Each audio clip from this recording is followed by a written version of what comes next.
En este 14 de agosto, primero saludamos a todos los quilmeños, a los de Buenos Aires y a los de Tucumán. Y qué mejor manera de ver quién nos puede ilustrar, ¿no?, sobre este Quilmes, nuestros antepasados, que Chalo Agnelli, este querido maestro, historiador. Chalo, un placer enorme. Gracias. Bueno, gracias por recibirnos, por estar siempre dispuestos, ¿no?, que esto es lo bueno. Y bueno, a ver, venimos, ¿de dónde venimos? No venimos de la cerveza, como algunos todavía piensan. No, yo creo que en los últimos años se ha generado una movida bastante importante de esclarecer eh, la- el lugar de donde somos, de donde nos movemos. Hace poquito, bueno, yo sigo dando charlas ahora por Zoom con escuelas. Hace poco estuve con el Pacelli, ya que el profesor de ellos es miembro de los Quilmeros.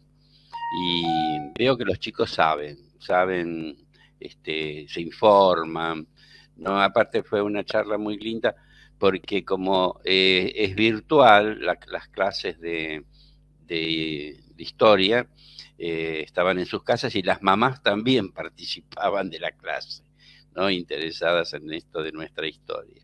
Bueno, ya nuestro origen, como vos bien dijiste, proviene de un pueblo del noroeste, ¿no? O sea, la primera fundación de Quilmes, eh, en el sentido demográfico, los fundadores fueron dos pueblos de nuestro, de nuestro país del noroeste, los Quilmes y los acarianos. Nunca hay que olvidar a los acarianos. Eh, que después de unos largas, o casi un siglo de lucha contra el conquistador, en diciembre de 1665 fueron derrotados por el gobernador Alonso del Mercado y Villacorta. Uh-huh. En realidad fueron las tres grandes guerras calchaquíes, o sea que la movida de enfrentamiento contra el conquistador empieza en 1560, que fue la movida de la Confederación de Juan Calchaqui, y los curacas Quipildor y Viltipoco, que eh, cansados de los abusos de los españoles, ¿no? Invaden las ciudades de Cañete, Córdoba de Calchaquí y la famosa ciudad de Londres. Bueno, esa fue la primera gran guerra calchaquí. Y después, entre 1630 y 1637, se hizo lo que se llamó el Gran Alzamiento, que dirigió el curaca Chalamín. Eso fue. Ahí se crea lo que se llama el señorío de Aguita. La palabra diaguita no es una palabra originaria de los pueblos del noroeste, no es una parte de la lengua de ellos, ni el cacán, ni otras lenguas de la zona. Si bien el cacán es específico de los Quilmes. Diaguitas le llaman los españoles a todas esas comunidades, que siguen llamándose erróneamente, según mi concepto, diaguitas, pero Uh-huh. son distintas parcialidades. ¿Mm? Claro. Había muchísimas. Recordemos que el cacán era el idioma de los Quilmes, que hay Claro, pocos testimonios sí, se de ese perdieron. idioma, ¿no? Había Lozano, el presbítero Lozano había hecho una especie de diccionario, eso se perdió. Y eso es un poco lo que los distingue de que es una parcialidad no originaria de esa zona. Bueno, Lozano dice que ellos venían de Chile, de la región de Atacama, cosa que no es así. Mira, casualmente ayer estaba leyendo a Mario Sigliano. Mario Sigliano fue un antropólogo y arqueólogo quilmeño, un hombre que hizo una investigación exhaustiva sobre toda la región, que escribió el libro El Apagüense, donde él le da, según las cerámicas halladas por él, una antigüedad de 9.000 años a los primeros pobladores de lo que hoy es lo que nosotros llamamos la ciudad sagrada, en la Sierra del Cajón, junto al río Yocabil. Y yo creo que la teoría más clara y más fundamentada es que los Quilmes eran una parcialidad que venía desde La Rioja. De La Rioja subieron hacia esa región, fueron bien recibidos y además adhirieron a lo que fue la primera avanzada de los incas. Los incas avanzan sobre el noroeste en 1480 aproximadamente. Bien.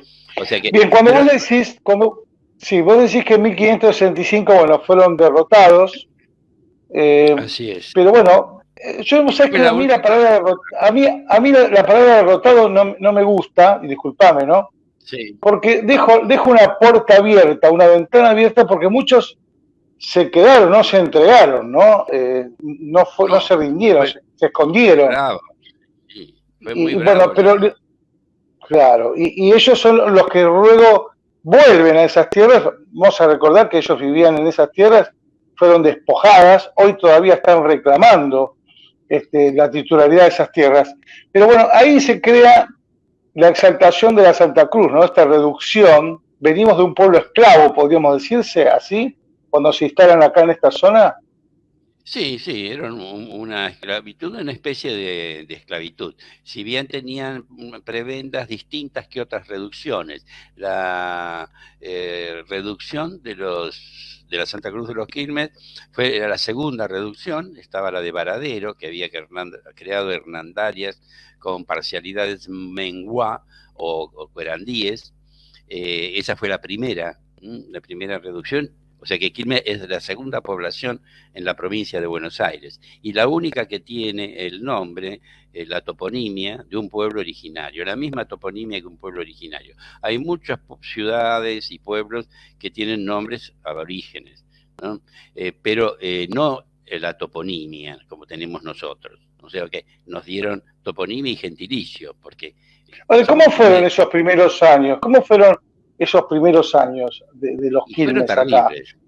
Fueron terribles porque imagínate que ellos venían de una cultura totalmente distinta, de una geografía totalmente distinta. El clima de ellos es un clima seco, el nuestro es un clima húmedo, hay lluvias durante 200 días del año, allá llueve, qué sé yo, 5 días, ¿no? En un pueblo donde yo estuve, no me recuerdo ahora, era que hay un cartel que dice, acá llueve 5 días del año, no en la plaza está. En La Malcha, Sí, Amalcha queda pegado a Quilmes, sí. Es un lugar muy seco, el día es cálido, es fría la noche, acá las bajas temperaturas en invierno son bastante bravas comparadas con las de ellas durante todo el día, no solo a la noche. El alimento, ¿no? Vos fíjate que el alimento de ellas era la papa, el zapallo, la quinoa, el chañar, y los alimentos acá, ¿qué era? Carne vacuna, trigo, hortalizas. La vestimenta, su vestimenta era también un producto natural, la lana de las llamas, vicuñas, cueros de puma. Acá tienen que usar las telas de algodón europeas, cuando ellos llegan en 1666. ¿De qué vivían? ¿De qué vivían ellos? ¿Cómo era su ritmo en el día? Acá, cuando vinieron acá. Acá les entregaron un límite de tierras que habían sido de Juan del Pozo y Silva. El límite estaba trazado geográficamente desde que Juan de Garay le entregó esa porción de tierra frente al Plata a Pedro de Quirós, y luego pasó a otros, a Jiménez de Fuente, y después Juan del Pozo y Silva fue el que las entrega a cambio de tierras al sur. O sea, tuvieron que adaptarse a la agricultura y a la ganadería, ¿no? Lo cual era muy difícil. Recordemos que no había alambrados, ¿no?